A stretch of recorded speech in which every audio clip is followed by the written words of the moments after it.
Hello everyone, my name is Alex with HCI. Let's review a typical transmission test result of a KHA Series Keystone Jack on the so-called worst-case scenario. You might be wondering on site, we're installing 50 meters, 90 meters, etc.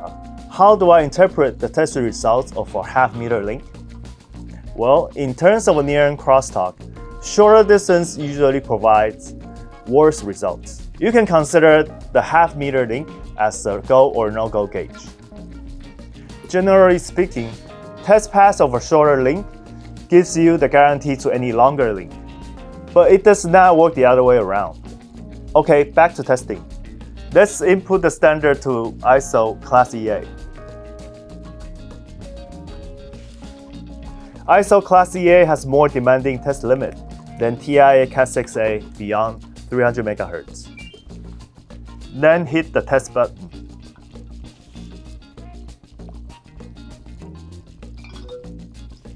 The pleasant sound of passing. A very fair margin with such a short link. You can expect at least 2.9 dB at longer point-to-point installation on site.